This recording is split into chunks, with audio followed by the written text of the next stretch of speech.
Perkenalkan, nama saya Umi Lerianinga, kuliah di UMPI Fakultas Keperawatan, jurusan Ilmu Keperawatan. Di sini kami akan membahas pertolongan pertama pada kasus serangan stroke. Mata kuliah kegawat daruratan. Ada 5, yaitu ada 5 pertolongan pertama, yaitu memperhatikan kondisi penderita, memastikan stroke terence fast, mengenali gejala stroke, menghubungi nomor darurat atau ambulan, memperoleh perawatan dan pengobatan. Di sini kami akan masuk pada pertama, yaitu memperhatikan kondisi penderita. Serangan stroke akan dapat menyebabkan kehilangan keseimbangan atau kesadaran hingga jatuh.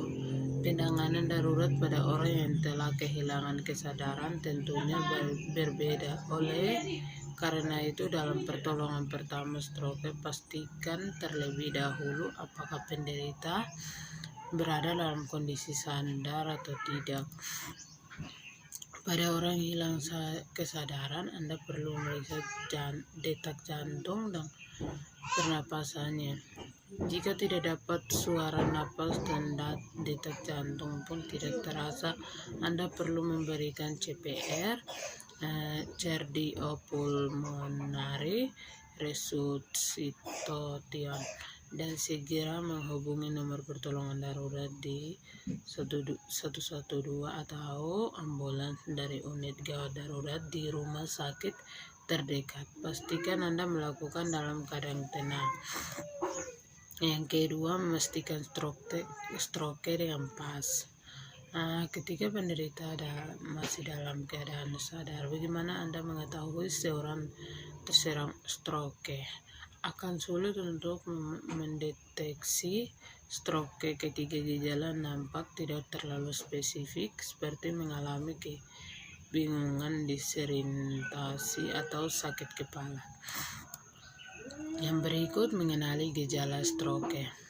Akan tetapi, pertolongan pertama stroke tidak dapat dilakukan tanpa mengenali terlebih dahulu seperti apa gejala stroke. Gejala stroke terutama yang terjadi dalam waktu sementara, seperti stroke ringan, kerap luput dari perhatian orang-orang di sekitar. Yang berikut, menghubungi nomor darurat atau ambulans. Membawa pasien stroke langsung ke rumah sakit memang sangat dianjurkan dalam pertolongan pertama stroke. Akan tetapi, jika dilakukan secara mandiri dapat tanpa bantuan petugas medis, justru Anda bisa membahayakan kesehatan pasien stroke. Yang berikut, memperoleh perawatan dan pengobatan. Pada umumnya tanda vital seperti denyut nadi dan napas akan segera diperiksa begitu bantuan medis tiba.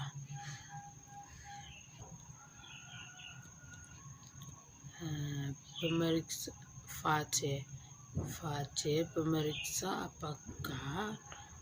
apakah wajahnya bisa digerakkan dengan normal dengan mengalami rasa kebas atau salah satu sisi wajahnya menurun.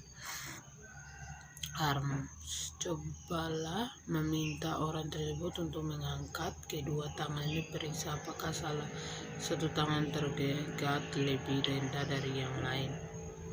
Speech. Ajakan orang tersebut berkomunikasi. Ajukan pertanyaan. Perhatikan cara ia berbicara dan seperti apa reaksinya. Orang yang terserang stroke sulit mengucapkan kata dengan jelas dan kesulitan memahami maksud yang dibicarakan orang lain.